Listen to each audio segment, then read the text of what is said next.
میں نے وہ سب کچھ دیکھا ہوا ہے, سہا ہوا ہے, برداشت کیا ہوا ہے. اس کے بعد پارٹی میں آ گئے. پارٹی میں پہلے 3 سال تو ہماری سوشل میڈیا ہی ہمیں گالیاں نکالتی رہی, پیراشوٹر. 2002 سے خان صاحب کو سپورٹ کر رہا ہوں, تو پہلے 3-4 سال جو ہمارے سو کالڈ پارٹی کے وارث ہیں انہوں نے کہا جی یہ تو پیراشوٹر ہے, یہ کہاں سے آ گیا. اس نفرت کو برداشت کیا اندر سے. باہر کی اشرافیہ کی تو نفرت تھی, انکنونشنل تھا. آپ کے ساتھ بھی ویسے ہی ڈیل کرتا تھا, حامد میر صاحب کے ساتھ بھی اور کامران شاہد کے ساتھ بھی. تو میرے لیے اب سارے صحافی تھے, تڑاک کر کے جواب دیتا تھا جو مجھے آتا تھا. یہی میری اکیڈیمک لائف نے مجھے سکھایا تھا. میں پولیٹیکل لائف میں آگے چلتا گیا, وزیر اعظم کے دفتر میں پہنچ گئے, وہاں بھی کام کیا. لیکن جہاں جہاں میں نے کام کیا میرے کندھوں پر 29 لوگوں کا وزن تھا ہمیشہ. شہباز گل نے اس لیے فیل نہیں ہونا تھا اور نہ کبھی انشاءاللہ ہوگا, کیونکہ وہ 29 لوگوں کو ریپرزینٹ کر رہا تھا یونیورسٹی آف الینوائے اربانا شیمپین میں بھی, وہ 29 لوگوں کو ریپرزینٹ کر رہا تھا یہاں چیف منسٹر آفس میں بھی, وہ 29 لوگوں کو ریپرزینٹ کر رہا تھا پرائم منسٹر آف پاکستان کے آفس میں بھی.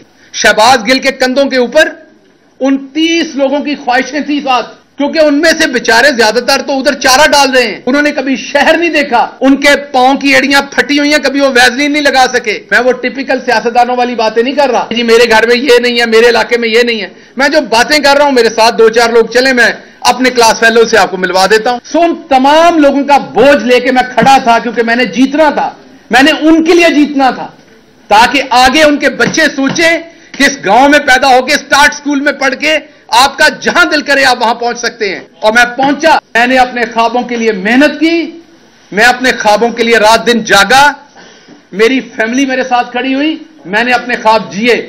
حسن اور حسین کو ہمارے مسئلے نہیں پتا, وہ بس کی چھت پر بیٹھ کے نہیں گئے کبھی بھی بورڈ کا ایگزام دینے کے لیے. حسن اور حسین کو نہیں پتا کہ اگر آپ کا کالج میں میرٹ پہ داخلہ نہیں ہو رہا تو آپ نے دیہاتی کوٹے پہ کیسے داخلہ لینا ہے, وہ مجھے پتا ہے. سو اس لیے مجھے لگا کہ میرے جیسے بندے کو آنا چاہیے. مہربانی عمران خان کی کہ اس نے موقع دی. میں نے امریکہ میں اپنی وہ تنخواہ جو آج شاید 60-70 لاکھ بنتی ہوگی ماہانہ, جب چھوڑ کے آیا تھا تو 35-40 لاکھ بنتی تھی, جو ایک میری طرح کے مڈل کلاس کا خواب ہو سکتا ہے. کہا جاتا ہے جو آپ کے فارم ہاؤس ہیں آپ کا وہ ہے, اور بھائی لوٹ کے نہیں, وہاں محنت سے کمایا تھا.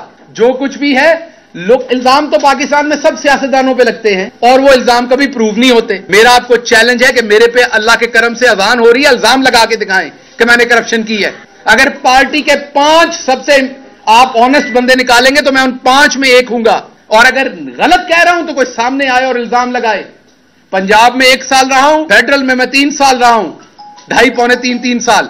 کوئی ایک آفیسر کھڑا ہو کے بتائے میں نے ایک ٹرانسفر, ایک پوسٹنگ, ایک سفارش کے لیے کسی کو فون کیا اپنی ذات کے لیے. اگر کوئی بزرگ آ گیا ہے, اگر کسی کے ساتھ ظلم ہو رہا ہے پولیس کی طرف سے, کسی صحافی کا مسئلہ, تو بالکل وہ رفع عامہ کے لیے کیا, اپنی ذات, اپنے رشتہ داروں, اپنے کسی عزیز کا کام کیا ہو. میں نے تو کبھی اپنے کسی عزیز کی عمران خان سے تصویر نہیں بنائی. چیف آف سٹاف ہونے کے باوجود میرے کسی دوست کی تصویر دکھا دے, میرے کسی فیملی ممبر کی, میرے بھائی کی, میری بیوی کی, میرے کسی انسان کی تصویر دکھا دے عمران خان کے ساتھ. میں نے ایک ہی چیز سیکھی تھی, پورا تولو. جب میرے پہ ذمہ داری تھی میں نے پورا تولا.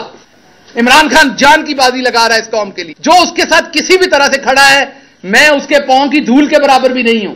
لیکن آپ نے ایک سوال پوچھا اپنے آپ سے, گرفتاریاں تو بہت ہوئیں, پرچے بھی بہت ہوئے. وحشی قسم کا جو میں بیان نہیں کر سکتا یہاں آپ کو, وہ تشدد صرف شہباز گل پہ, آواز بند صرف شہباز گل. 16 دن گھر والوں سے, دوستوں سے, کسی سے ملنے نہ دیا گیا, وہ صرف شہباز گل کو. عدالتوں میں ٹرائل چل رہے, تیزی سے یہاں 3 سال فرد جرم عائد نہیں ہوئی. میرے پہ 2 مہینے کے اندر فرد جرم عائد کرنی, جس میں سزائے موت ہے, جس میں عمر قید ہے. کیوں؟ کیونکہ میں اس اسماعیل گل کا پوترا ہوں جو لوور مڈل کلاس سے تھا, ان پڑھ تھا, وہاں سے اٹھ کے یہاں آ گیا تھا. اس کی یہ غلطی تھی. ہندوستان کے اندر یہی 124A جو دفعہ ہے, اس کے اوپر لوگوں کے اوپر مقدمات کیے گئے, اور سب سے زیادہ مسلمانوں کو غداری کے جرم میں جیلوں میں ڈالا گیا. ہندوستان کی سپریم کورٹ نے آخر تنگ آ کے اس قانون کو انگریزوں کا کالا قانون کہہ کے بند کر دیا. آج ہندوستان کے اندر کسی کے اوپر اس دفعہ کے اوپر پرچے نہیں ہو سکتے, اور میرے اوپر 2 درجن غداری کے پرچے دے دیے. میں کہاں سے غدار ہوں؟ میرا باپ کہاں سے غدار ہے؟ میرا دادا کہاں سے غدار ہے؟ ہم اپنا سب کچھ چھوڑ کے اس ملک میں 2 دفعہ ہجرت کی ہم نے. میرا دادا سب کچھ چھوڑ کے آیا, مجھے موقع ملا, میں دنیا کے سب سے سپر پاور میں گیا, وہاں کی سب سے بڑی یونیورسٹی میں گیا, میں ٹاپ سیلری لے رہا تھا, اپنے سارے مٹیریل خواب جی سکتا تھا, سب کچھ چھوڑ کے, اپنی فیملی وہاں چھوڑ کے میں یہاں آیا. مجھے سب نے منع کیا, مجھے پچھتاوا نہیں ہے، میں اس کی قیمت دے رہا ہوں، لیکن آپ کو بتا رہا ہوں، اوورسیز پاکستانیوں کو بتا رہا ہوں، آپ کو یہ بخار نہیں ہونا چاہیے۔ میں نے آج رانجھا صاحب کو بتایا، ان کو بھی بڑی چل ہے یہاں سیاست کرنے کی، میں نے کہا آپ کو یہ بخار نہیں ہونا چاہیے، چپ کر کے وہاں اپنا کام کریں، پاکستان کی مدد کرنی، وہاں سے پیسے بھیجیں بس۔ خبردار، آپ مڈل کلاس کے لوگوں نے سوچا کہ آپ سیاست کر کے ان وڈیروں کے برابر بیٹھ سکتے ہیں، کیونکہ میں ان سے ڈرتا نہیں تھا، میں برابر کے جواب دیتا تھا، میرے اندر خوف نہیں تھا، میں ان وڈیروں کی اولاد کو برابر ٹی وی پہ ٹکرتا تھا، مجھے تب بھی دھمکیاں دی جاتی تھی۔ میں واحد ہوں پی ٹی آئی میں جس نے پی ٹی آئی کی حکومت میں آپ سب کے سامنے ہائی کورٹ میں کیس بھگتے، منہ پہ سیاہی ڈلوائی، انڈے کھائے، جوتے مارے گئے مجھے۔ میری اپنی حکومت، میرا اپنا چیف منسٹر، میری اپنی پولیس مجھے پروٹیکٹ نہیں کر سکی تب، کیوں؟ کیونکہ میں میڈل کلاس سے تھا۔ یہاں آپ کسی اور کی حکومت میں کسی شہزادے کو ہاتھ لگا کے دیکھیں، ایسی کی تیسی آپ کی۔ غریب کو تو ایسے اٹھاتے ہیں، غریب کو تو ایسے اٹھاتے ہیں، مڈل کلاس کے بندے کو تو ایسے اٹھاتے ہیں جیسے اس کا کوئی حق ہی نہیں ہے۔ ایف آئی آر دیتے ہیں، میں دیکھتا ہوں اس میں جو دفعات لگی ہوئی ہیں، اتنی تو جماعتیں نہیں میں نے پڑھی ساری زندگی میں جتنی آپ نے دفعات لگا دی میرے اوپر، اور میرے بیانوں کو اپنی مرضی سے توڑ مروڑ کر پیش کیا۔ آپ کہتے ہیں میں نے یہ گناہ نہیں کیا، نہیں آپ نے کیا ہے، زبردستی ہے آپ کے اوپر کہ آپ نے کیا ہے گناہ۔ اب کیا ہو رہا ہے؟ چھپا کے ایف آئی آر دی جا رہی ہیں۔ اگر میں پوائنٹ آؤٹ کرتا ہوں کہتے پارٹی چھوڑ رہا ہے، لوگ اپنے اپنے ویلاگز کے ویوز بڑھانے کے لیے شہباز گل پارٹی چھوڑنے کی سوچ رہا ہے۔ شہباز گل نے اپنا سب کچھ جلا دیا اس ملک کے لیے، عمران خان کے ساتھ ابھی بھی کھڑا ہے، پارٹی چھوڑنے کے لیے کھڑا ہے۔ سو اس لیے میں آج کی پریس کانفرنس میں جو سب سے امپورٹنٹ بات آپ سے کرنے جا رہا تھا وہ اب کرنے جا رہا ہوں۔ میرے اوپر ایک بلوچستان میں ایف آئی آر دی گئی جس کو ہم نے وہاں پر وکلا ہائر کیے۔ عام بندے کے لیے عام بات، امیر آدمی کے گھر میں کوئی بیمار ہو جائے نا، عام بات ہے، ڈرائیور ہوتا ہے، مینیجر ہوتا ہے، ہاسپٹل فون ہو جاتا ہے، وہاں سب کچھ تیار ہو جاتا ہے۔ یہ پیچھے اسلم صاحب کھڑے ہیں، ان سے پوچھیں ہمارے جیسے فیملیوں میں جب کوئی بیمار ہوتا ہے تو کیا ہوتا ہے؟ پہلا فکر پہنتی ہے پیسے کتوں لے آنے نے۔ چلیں ٹھیک ہے، میں آپ لوگوں میں سے اسودہ ہو گیا امریکہ جانے میں، لیکن جانتا تو ہوں نا یہ سارے مسئلے۔ اسی طرح جب کیس بنتا ہے نا غریب آدمی پہ، مڈل کلاس پہ، تو اس کو پتا ہوتا ہے میں نے اس عدالت میں پہنچنا کیسے، میں نے وکیل کہاں سے کرنا ہے، میں نے اس مقدمے کو کیسے لڑنا ہے۔ کہ آپ کا وہ اشرافیہ کا نیٹ ورک نہیں ہے جس نے آپ کو پروں میں چھپا لینا ہے۔ بلوچستان میں کیس ہوا، بلوچستان کی ہائی کورٹ میں گئے، بلوچستان کے جج صاحب آرڈر کر رہے ہیں کہ اگر کوئی اور ایف آئی آر ہے شہباز گل پہ تو وہ لے آؤ۔